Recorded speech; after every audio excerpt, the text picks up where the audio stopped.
Goeiedag, ek is John Andre en ek doen aanlyn bemarking, digitale bemarking. Nou, ek kry baie navraag, baie.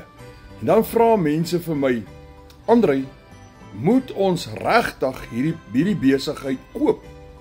Nou kom aan mense, wat in die lewe gaan jy verniet kry?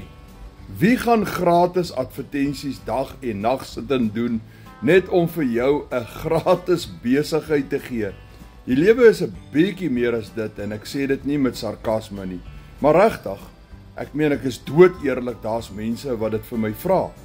En as ek vir hulle sê, yes, die minimum bedrag waarmee jy hierdie besigheid kan begin is $100, dan sê hulle, wat? R1700?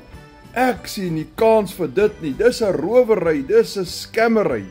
Nou kom mense, kom ek vra 'n bietjie vir jou. Waar gaan jy, selfs in die materiële werklikheid, 'n vennootskap koop? Enige besigheid vir R1700. Waar gaan jy 'n Kentucky franchise of 'n McDonald's franchise of 'n Burger King of enige besigheid wat jy oopmaak? Jy moet 'n perseel kry, jy moet produkte aankoop, jy moet staf huur, jy moet advertensiekoste uitsit, gereedskap. Mense, waar gaan jy met 'n besigheid kan begin vir net $100 wat vir jou 'n miljonair kan maak?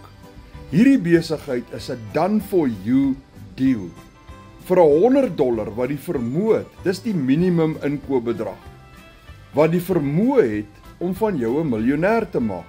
En dit het al van 26 Suid-Afrikaners miljonairs gemaak. Hoe klink 'n ekstra 16, 30, 60.000 rand 'n maand? Mense, watter besigheid gaan dit vir jou gee gratis en verniet? Gaan jy by Pick n Pay instap en sê, ek het net 'n klompie groceries kom haal, maar baie dankie, dit gaan sommer gratis wees? Nee mense, nou as jy meer wil weet van hoe jy ook hierdie besigheid kan doen en dollars aanlyn kan verdien, WhatsApp my met die woorde meer inligting. Moenie in die comments skryf nie.